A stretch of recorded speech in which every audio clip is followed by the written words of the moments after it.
So, yan mga ka-farmers, mainit. Alas 12 na ng tanghali. Ayun o, 12:30 na. Yan. Mag-aano pa ako. Magre-resack ako ng ano, ng tawag yan, ng buhangin kasi bubuhusan namin tong poste. Yan, itong mga poste. Alas 3 lang to, 3 poste lang muna kasi kinapos ako sa ano, kinapos ako sa budget.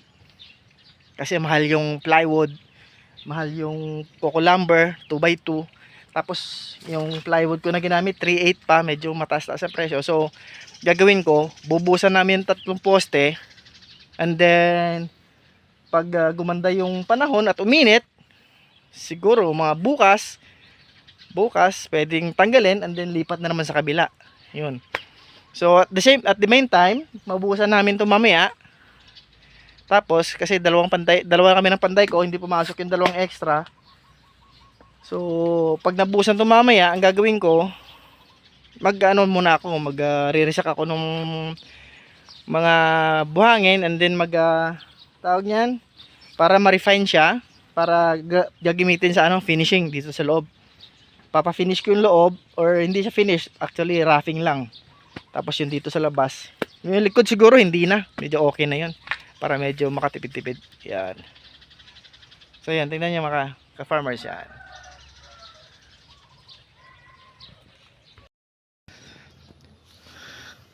Yan o mga ka-farmers o. Kanyang kalaking kulungan siguro mga 30 bik, 30 baboy, kasya yan dyan. Correct me if I'm wrong ha. Pero pag hindi, siguro di 10-10 lang. Kasi mga ka-farmers, yung haba po niya ni 15 po, 15 feet. Yung lapad po niya is 6 feet po, ano. Yan. Isang span 16 by 5, 6 by 6 feet by 15 feet. Yan. Ganyan siya kalaki. Katapos ko lang mag-ano, mga ka-farmers, mag-ano, no? Kita na yung ano ko. Bunbunan natin, wala na, kalbo na. Dapat ano na yung pangalan natin? Mark Cacobs. Yan. Katapos ko lang mag-ano, mga ka-farmers, mag-resack tong ano, ng buhangin. Ayan o. Kasi yung panday natin nananghalian pa. Ano oras na ba? Ano na? Magwawan pa lang. Eh ako kanina, ano na yung kain ko kanina? Tanghali na yung almusal ko, kaya medyo busog pa ako. Ayan. Nalagyan ko na rin, nabangan ko na rin ano, panghalo ng semento. Naka-ready na yung semento. Ayan, tubig. Halo nila kami din. Magbubuhos kami nung poste. Ayan. Pusan natin yan mamaya. Pakita ko sa inyo mamaya. Okay? Diyan lang kayo.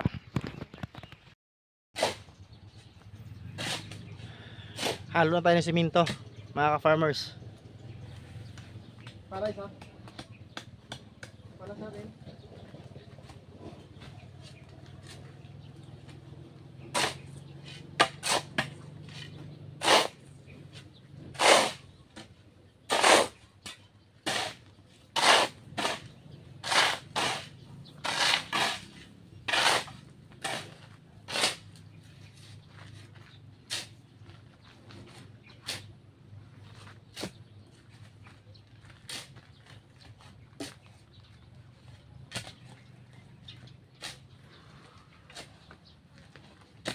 Tirahin mo, baras ba yan?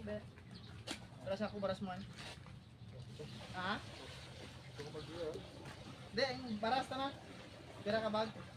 Pito. Pito, tapos saksak ko.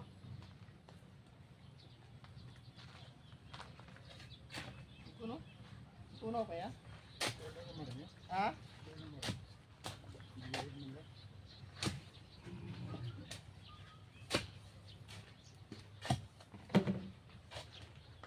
Ito video, video na ito mga ito video.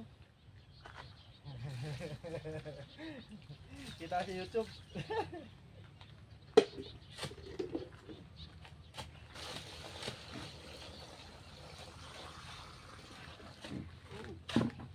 Buwas.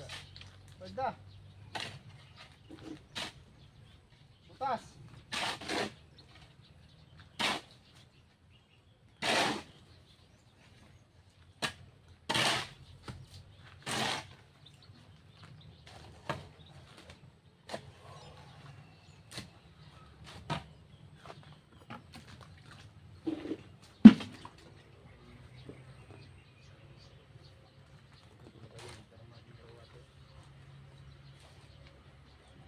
si Bado pala man. Sulod re, bolso doon na.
Start time boss mga ka-farmers.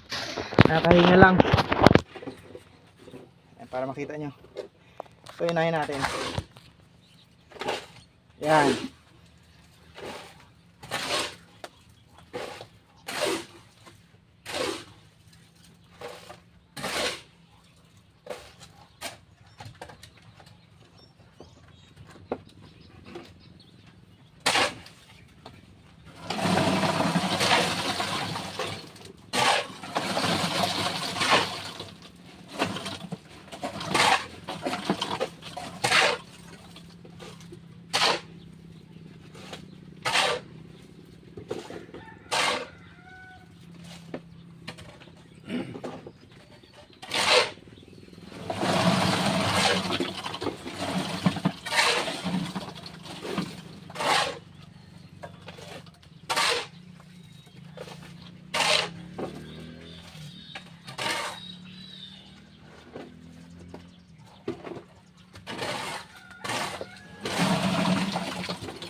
Ah?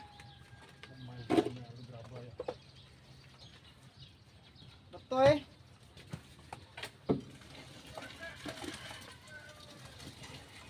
Tangan?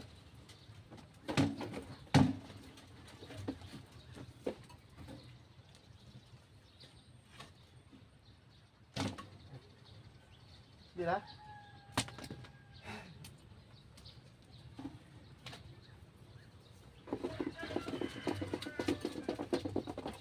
Ito pa? Ha?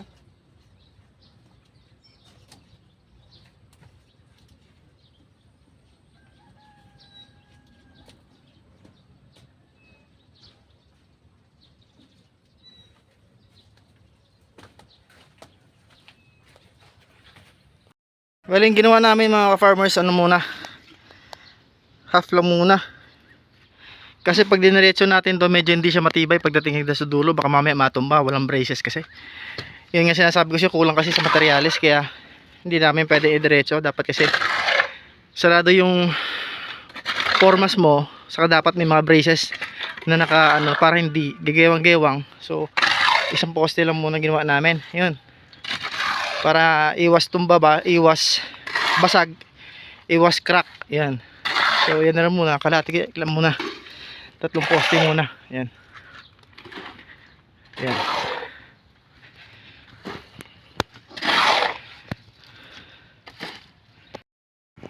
Yan. Lagyan ng ano, para hindi bumigay, hindi umapoy yung buhos natin dun sa mga butas-butas, hindi lumusot yung buhos, hindi sa yung semento.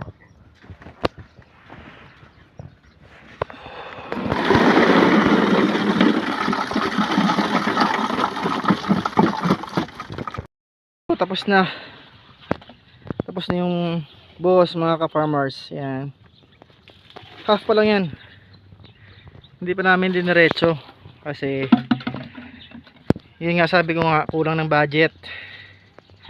Kasi pag diniretso mo yan at walang mga braces na mga 2x2 na kahoy or either kahit anong braces, may tendency siya mag-collapse.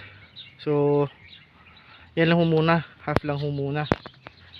Then after nyan, pag tumuyo na yung eto sa baba, pwede mo na siyang ituloy dun pataas para medyo okay na yun sa ilalim, hindi na siya yung mag-ano ba, may tendency na tawag nyan, yung madurog or mabitak, ganun. Yan. So yan na lang muna, half lang muna.